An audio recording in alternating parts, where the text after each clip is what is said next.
رمضان میں شیطان ایک دھوکہ یہ دیتا ہے کہ آپ نے اگر روزے رکھے ہیں تو کون سا تیر مار لیا، ساری دنیا روزے رکھ رہی ہے. یہ شیطان کا بہت بڑا حملہ ہے. میرا معاملہ یہ ہے، الحمدللہ ہم سب روزے رکھتے آ رہے ہیں بچپن سے ہی. جب سے بلوغت کی دہلیز پہ قدم رکھا ہمارے گھر میں روزے کا معمول تھا. روزہ چھوڑنے کا تصور نہیں تھا. اب بھی نہیں ہے، پہلے بھی نہیں تھا. تو رکھتے آ رہے ہیں بچپن سے، بلکہ جب بالغ نہیں تھے اس وقت بھی رکھتے تھے. ہمارے بچے اب بھی رکھ لیتے ہیں. تو منع کرنا پڑتا ہے کہ بھائی نہیں رکھو. بچوں کو تو شوق ہوتا ہے کہ رکھنا ہے. تو الحمدللہ معمول ہے. لیکن اس کے باوجود میں یہ سوچتا ہوں کہ اے اللہ، میرے جیسے نالائق کو تو نے یہ توفیق دے دی کہ میں رمضان کے روزے رکھ رہا ہوں. یہ تیرا مجھ پہ بہت بڑا احسان ہے. انسان یہ سمجھے اپنے بارے میں کہ صرف میں ہی گویا رکھ رہا ہوں، مجھے باقیوں سے غرض نہیں ہے وہ کیا کر رہے ہیں. میرے اوپر تو بڑا احسان ہے اللہ کا. ہم تو نالائق ہیں بھائی. عام دنوں میں ایک روزہ رکھنے سے پہلے 10 دفعہ سوچتا ہے انسان کل رکھوں کہ نہیں رکھوں. رکھتا ہے تو ایسا سمجھتا ہے جیسے آج ہم نے بہت بڑا تیر مار لیا کوئی. اور رمضان آتا ہے، ہم جیسے مجھ جیسے نالائق کو اللہ توفیق دے دیتا ہے 29 یا 30 روزے رکھنے کی. 30 کی تو 15 سال ہو گئے، کوئی رپورٹ ہے ہی نہیں. 29 ہی ہوتے ہیں پاکستان میں. 29 روزے رکھنے کی اللہ ہم جیسے نالائقوں کو توفیق دے دے. تو بھائی میں تو اپنا معاملہ اللہ سے دیکھتا ہوں کہ مجھ سے تو نے اتنی بڑی نیکی کروا لی. مجھے کیا پتا بھائی قدیر بھائی کیا کر رہے ہیں، شاکر بھائی کیا کر رہے ہیں، رفیع بھائی ہیں یہ تو روزہ رکھ کے پتہ ہی فرق ہی نہیں پڑتا ماشاءاللہ. روزے میں بھی ایسے ایسے گھوم رہے ہوں گے یوں کر کے.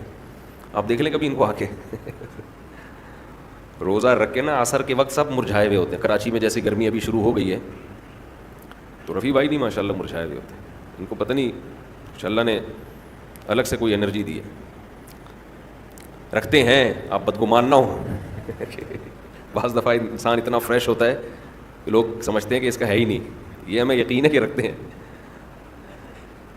تو میں تو یہ دیکھتا ہوں کہ میرے جیسے نالائق کو اللہ نے توفیق دی. میں تو اس پہ خوش ہوں بھائی. میں تو اس پہ خوش ہوں کہ ہم جیسے تیسے ہیں. جتنے مرضی نالائق ہوں، او بھائی ایک روزہ نہیں، 2 نہیں، 3 نہیں، 4 نہیں، 5 نہیں، 6 نہیں، 7 نہیں، 8 نہیں. اللہ نے کتنے روزے ہم سے رکھوا لی. تو ایک دل میں راحت محسوس ہوتی ہے، خوشی محسوس ہوتی ہے. ہاں تھوڑا سا یہ خوف بھی ہونا چاہیے، تھوڑا سا، کہ ایسا نہ ہو کہ ہماری کسی بدعملی سے اجر ضائع ہو جائے. یہ خوف بھی ضروری ہے. یہ خوف بھی تاکہ اترائے نہیں انسان. لیکن اصل تو یہ ہے کہ یہ کیا ہے؟ نعمت ہے. ہمارے نبی صلی اللہ علیہ وسلم سے بھی ثابت ہے. ہمارے نبی اپنے آپ کو موٹیویٹ کرتے تھے روزہ رکھ کے. اپنے آپ کو موٹیویٹ کر رہے ہیں، اپنی حوصلہ افزائی کر رہے ہیں. کیسے حوصلہ افزائی؟ جب آپ صلی اللہ علیہ وسلم روزہ افطار کر لیتے، کیسے انسان کو خوشی محسوس ہوتی ہے نا. آج خوشی اس لیے نہیں ہو رہی کہ سحری میں 3 پراٹھے پھوڑے ہوئے ہوتے ہیں، پھینیاں کھجلے کھائے ہوئے ہوتے ہیں، بھوک ہی نہیں لگ رہی ہوتی.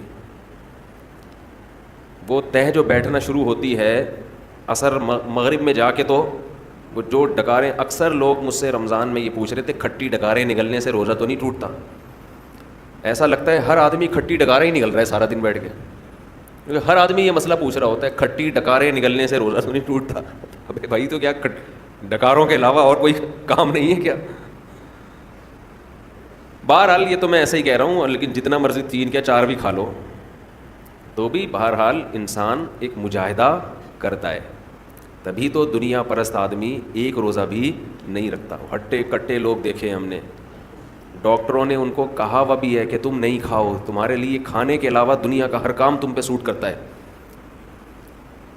پھر بھی روزہ نہیں رکھتے. ان سے نہیں رہا جاتا 2-4 گھنٹے بھی کچھ کھائے پیے بغیر. ان کو چائے چاہیے، ان کو گٹکا چاہیے، ان کو پان چاہیے، ان کو نسوار چاہیے، ان کو روٹی چاہیے، ان کو کچھ نہ کچھ جانوروں کی طرح جگالی کرنے کے لیے چاہیے کہ منہ گھومتا رہے ان کا. ہے روزہ خور، آپ دیکھ لو، کھا رہے ہیں، ان سے نہیں برداشت ہوتا. گھر میں سب کا روزہ ہوتا ہے، بوڑھوں نے رکھا ہوا ہوتا ہے. لوگ ہمیں آ کے بتاتے ہیں سب کا روزہ ہے، ایک نالائق بیٹا ہے، ہٹا کٹا جوان، اسے نہیں رکھا جاتا، گھر میں نحوست کا ذریعہ بنا ہوا ہے. تو ایسے ہی صورت میں اللہ اگر آپ کو توفیق دے دیتا ہے تو ٹھیک ہے، تھوڑا خوف بھی ہونا چاہیے کہ پتہ نہیں قبول ہو رہا ہے کہ نہیں ہو رہا، لیکن امید کو، شکر کو خوف پر غالب رکھنا چاہیے. تو میں یہ کر رہا تھا، ہمارے نبی بھی اپنے آپ کو موٹیویٹ کیا کرتے تھے. کیسے؟ حالانکہ ہمارے نبی میں خواہشات پہ کنٹرول کرنے کی بہت طاقت تھی. آپ تو 24 گھنٹے کا روزہ رکھتے بسا اوقات. تو آپ صلی اللہ علیہ وسلم جب روزہ افطار کرتے تو کیا فرماتے؟ ذهب الظما، پیاس چلی گئی. ذهب الظما، پیاس چلی. تھوڑی دیر کی ٹینشن تھی، ہمارے اللہ نے وہ پریشانی ختم کر دی. وبتلت العروق، رگیں تر ہو گئیں. جو خشکی جسم میں تھی، ایک چہرے پہ انسان کے خشکی پیدا ہو جاتی ہے نا، تو آپ صلی اللہ علیہ وسلم فرماتے ابتلت العروق، رگیں تر ہو گئی. یہ دنیاوی ٹینشن جو تھوڑی دیر کی تھی یہ بھی اللہ نے ختم کر دی.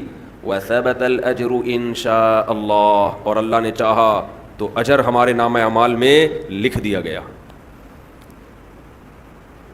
یعنی یہ ہمارے لیے کتنی خوشی کی بات ہے کہ ہمارے رب نے ایک نیکی ہم سے کروا کے جو پریشانی تھی وہ بھی ختم کر دی، اور نیکی کا ثواب ہمیشہ کے لیے ہمارے اعمال میں درج کر دیا.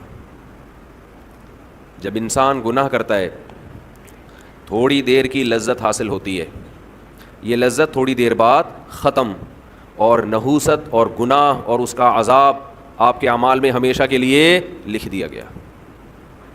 ایسا ہوتا ہے کہ نہیں ہوتا؟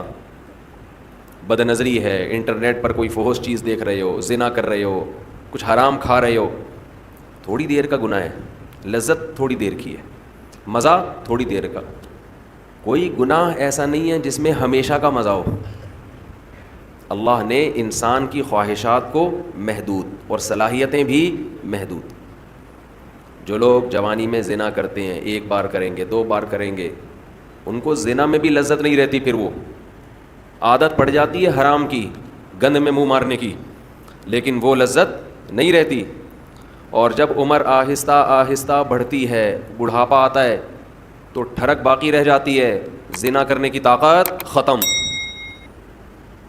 مچلتا رہتا ہے ہر وقت، سسکیاں لیتا رہتا ہے، ایک ٹینشن ساری زندگی کی، لیکن طاقت کیا ہو گئی؟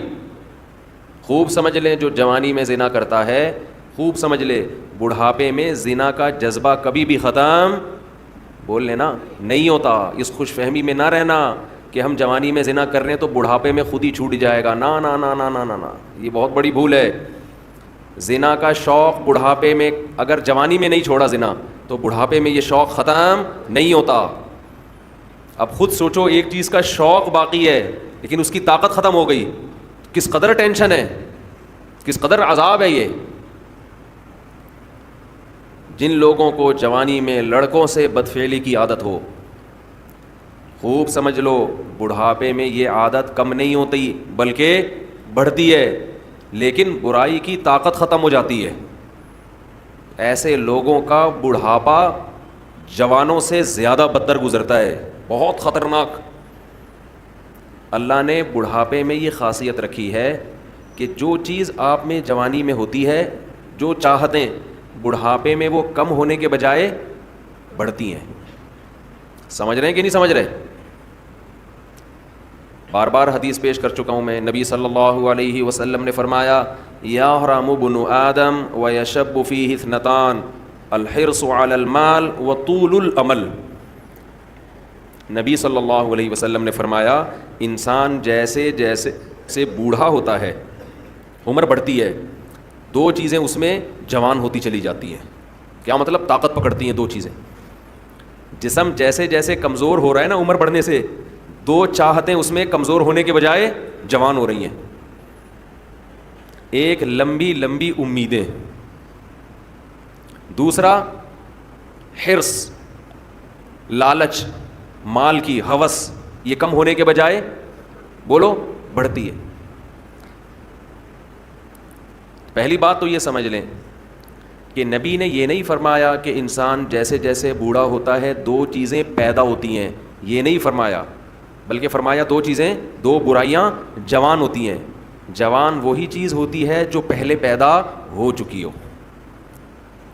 اس حدیث کا صاف مطلب ہے کہ جوانی میں اگر ان دو چیزوں کو ختم کر دیا، برائیوں کو، تو پھر بڑھاپے میں یہ دو چیزیں جوان نہیں ہوتی۔ جب ہیں ہی نہیں تو جوان کہاں سے ہوں گی؟ اور اگر جوانی میں ان دو برائیوں کو آپ نے ختم نہیں کیا تو اس امید پہ مت رہنا کہ جب بوڑھا ہو جاؤں گا تو یہ دو برائیاں مجھ سے ختم ہو جائیں گی۔ نہ نہ نہ نہ، بڑھاپے میں یہ بڑھیں گی۔ نہیں سمجھ میں آ رہی یار، بہت مشکل ہو گیا سمجھانا۔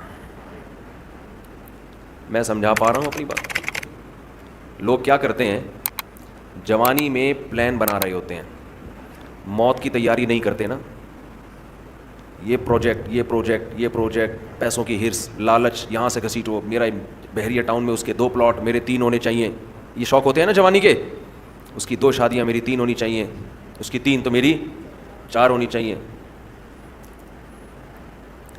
یہ نہیں ہوتا شوق، یہ جتنا بھی ڈال لو یہ پیدا نہیں ہو رہا، اس میں بڑے ڈھیٹ ہیں۔ جو شوق ہونا چاہیے، یہ تو اس کی کثرت تو پیغمبروں کی سنت ہے نا، یہ والا نہیں پیدا ہو رہا۔ بس پلاٹوں پہ خرچ کر رہے ہیں، جہاں پیسہ آئے گا گاڑی خرید لیں گے۔ ہم کہتے ہیں نبی صلی اللہ علیہ وسلم نے فرمایا دنیا میں سب سے قیمتی سرمایہ نیک عورت ہے، اس پہ خرچ کرنے کے لیے تیار